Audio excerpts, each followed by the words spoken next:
দিব নালাগে তেনেকুৱা সন্তান।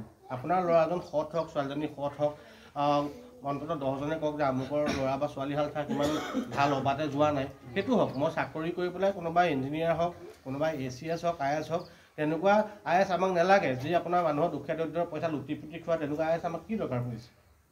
আৰু জুবিন গাৰ্গে সেইকাৰণে আপোনাৰ প্ৰতিটো গানত এই ভণ্ডামীবিলাক আপোনাৰ খুলি দিছিলে। মানে ইমান ভণ্ডামী খুলি দিছিলে প্ৰতিটো মানুহকে। আপোনাৰ তেওঁলোকক প্ৰতিটো গানত আপুনি চাব যে সমাজৰ নিপীড়িত দুখীয়া আৰ্ত জনগণৰ কাৰণে জুবিন গাৰ্গে সদায় মাতিছিলে। যিটো মানুহে পইচা হিচাপ কৰিবলৈ জানে, বিশ্বাস কৰক।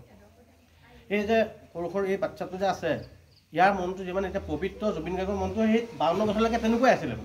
শিশু মন, মানে আমি ভাবিব নোৱাৰোঁ। মানে মই নিজে দেখিছোঁ এবাৰ কোৰ্ট ফিল্ডত যোৱাতে প্ৰগ্ৰেমত, মানে মই গ্ৰীণ ৰুমতে থাকোঁ প্ৰায়, তেওঁক পইচা দিলে তেনেকৈ পেলাই পইচা এখিলা এখিলাকৈ লিখিছে এনেকৈ 500 টকা এখিলা দুখিলাকৈ এনেকৈ ইমান দম পইচা কেনেকৈ লিখিব। তাৰপৰা কোনোবা আছিলে মেনেজাৰ, ঐ এসোপা ল হিচাপ কৰিবি আৰু থৈ দিবি। নিজে বেংকত পইচা থ'বলৈও নগৈছিলে। তেওঁ কিমান টকা বেংকত আছিলে নাজানিছিলে। আজি মই নাম নকওঁ, জুবিন গাৰ্গক আপোনাৰ ডেকা কালৰ পৰা লগত থকা সোঁৱে বয়ে থকা মানুহে জুবিন গাৰ্গৰ সেই পইচা পাতি তেতিয়া যিখিনি লুটিছিলে সেইখিনি আমাৰ ওচৰ চুবুৰীয়া বা অসমীয়া মানুহে আছিলে। পৰৱৰ্তী সময়ত অনা অসমীয়াৰ কবলত পৰি পেলাই তেওঁক লুটিলে। মানে এই যে আজি কোনোবা সিদ্ধাৰ্থ, সেই সিদ্ধাৰ্থ হ'লে এটা আমাৰ অসমীয়া সিদ্ধাৰ্থ শৰ্মা নহয়, মাৰোৱাৰী হয়। আগতে তাৰ জুবিন গাৰ্গৰ আগৰ যিটো মেনেজাৰ আছিলে, সি মিত্তাল আপোনাৰ জুবিন গাৰ্গ প্ৰথম, তাৰপিছত কি আনি দিলে। তাৰপিছত মিত্তালে এতিয়া মুম্বাইত আপোনাৰ এইবিলাক অৰ্গেনাইজ কৰে। আৰু শেষলৈকে মানুহটোক আপোনাৰ একচুৱেলি এটা কথা হয় যে জুবিন গাৰ্গে প্ৰথম অৱস্থাত মানে মদ খোৱা নাছিলে। যে বি বৰুৱাত যেতিয়া প্ৰগ্ৰেম কৰিছিলে, বি বৰুৱাত যেতিয়া প্ৰগ্ৰেম কৰিছিলে, জুবিন গাৰ্গে মদ খোৱা নাছিলে। লাহে লাহে লাহে লাহে এনেকুৱা হৈ গ'ল, জুবিন গাৰ্গক মঞ্চৰ কাষত মানে ৰৈ থাকি পেলাই দুপেট মদ খুৱাই দিয়ে, মানুহটো সহজ হ'ল।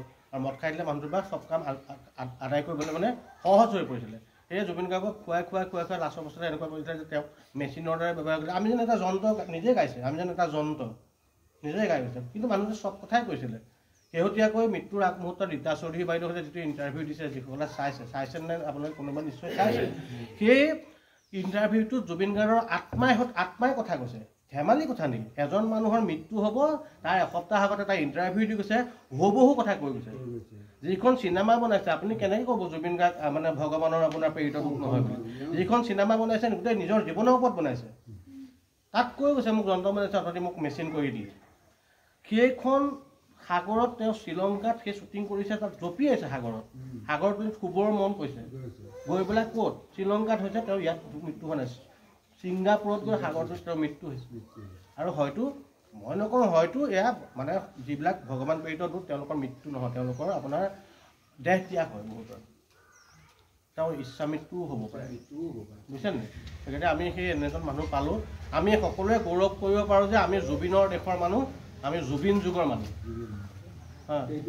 সেয়ে আপোনালোকে আজি এই জুবিন গাৰ্গৰ আদৰ্শখিনি লৈ পেলাই এই কামটো যে কৰিলে, বৃক্ষৰোপণ কৰিলে। আৰু মই বৃক্ষৰোপণৰ লগত এটা কথা লাষ্ট কৈছোঁ যে আমি বৃক্ষৰোপণ কৰোঁ, কৰি পেলাই আমি ছ'চিয়েল মিডিয়াত ফটোখন দিলোঁ, নেক্সট বছৰলৈ সেই গছজোপা আছে নে নাছে কিন্তু আমি কোনো খেয়াল নাৰাখোঁ।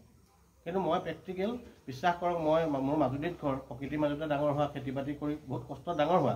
সেই মাটিৰ চেণ্টিমেণ্টটো আছে, মাটিৰ গোন্ধটো আছে গাত লাগি। যোৰহাটত মই ভগৱানলৈ যদি আপোনালোকে বিশ্বাস কৰে, অনুভৱতে দেখিছে, গ'লে দেখিব মোৰ সৰু মাটিকণতে জুবিন গাৰ্গৰ প্ৰতি বছৰ জন্মদিনত জুবিন ফেন ক্লাবে মোৰ ঘৰত গছ ৰোপণ কৰে। মোৰ বাৰীত সেই সৰু মাটিকণতে আপোনাৰ বকুল হৈছে, নাহৰ হৈছে, মধুৰি হৈছে, সেইবিলাক গছ ডাঙৰ গছ মানে আপোনাৰ হৈ গৈছে। মানে প্ৰেক্টিকেলি মই সেইখিনি জীয়াই ৰাখিছোঁ। আৰু সেই গছখিনিৰ মাজত জুবিন গাৰ্গ অন্ততঃ স্মৃতিখিনি আপোনাৰ জীয়াই ৰাখিবলৈ সক্ষম হৈছোঁ। সেই আপোনালোককো ক'ম, গছপুলিজোপা ৰুলে এজোপা বোলে গছপুলি মোৰ প্ৰতিপাল কৰি পেলাই এজোপা মই ডাঙৰ কৰি দিয়ালৈকে দায়িত্ব মোৰ। এজন গাঁৱৰ প্ৰত্যেকে এজোপা গছপুলি দায়িত্ব ল'ব। সেইজোপা গছপুলি মই চেলেঞ্জ কৰিব যে মোৰ গছজোপা কিমান ডাঙৰ হয়, মোৰ গছজোপা কেনেকৈ জীয়াই ৰাখোঁ তহঁতি চা। আজি বোলে সঞ্জীৱে এজোপা, সঞ্জীৱৰ আৰু কাষৰ এজন এজোপা সাৰ পানী দি মেলি মোৰজোপা কেনেকৈ মই ডাঙৰ কৰিব পাৰোঁ, সেইটো যদি কৰে, ইয়াত যদি আপোনাৰ 100জন যুৱকে 100জোপা গছৰ দায়িত্ব লয়, 100জোপা গছ জীয়াই তোলাটো কিন্তু বহুত ডাঙৰ কথা। 100জোপা ৰুই যদি আপোনালোকে 90জোপাই মৰে, সেইটো ডাঙৰ কথা নহয়। সেয়ে মই ভাল পালোঁ, গোটেই গাঁওবাসীক ধন্যবাদ জ্ঞাপন কৰিছোঁ, বিশেষকৈ সঞ্জীৱ ভাইটিক ধন্যবাদ জ্ঞাপন কৰিছোঁ। আৰু আজি আপোনালোকৰ অনুষ্ঠানটোলৈ আমাৰ বিশিষ্ট সমাজসেৱক ঈশ্বৰ প্ৰসন্ন বৰদলৈ ডাঙৰীয়া অহা কথা আছিলে। মই যোগাযোগ কৰি দিছিলোঁ, ৰাতিপুৱাও তেওঁ একেলগে অহাৰ কথা, কিন্তু তেওঁ সেই কিবা অকণমান ৰাজনৈতিকভাৱে তেওঁ অলপ ঘূৰি আছে তিয়ক সমষ্টিত। এই আজি তেওঁ পবিত্ৰ মাৰ্ঘেৰিটা আহিছে চাৰ্কিট হাউচত জৰুৰী মিটিং দিয়াৰ বাবে তেওঁ তালৈ গ'ল আৰু মোক ৰাইজক ক'বলৈ কৈছে যে পৰৱৰ্তী সময়ত তেওঁ এই অনুষ্ঠানটোলৈ মোৰ লগতে আহিব আপোনালোকৰ অঞ্চলটোলৈ ক্লাবলৈ। আজি তেওঁ আহিব নোৱাৰিলে আৰু মোক মই ধন্যবাদ পুনৰবাৰ জ্ঞাপন কৰি মোৰ চমু বক্তব্য সামৰণি মাৰিছোঁ আৰু কথা কওঁতে যদি কিবা হিন্দী হৈছে কিবা ভুল ত্ৰুটি হৈছে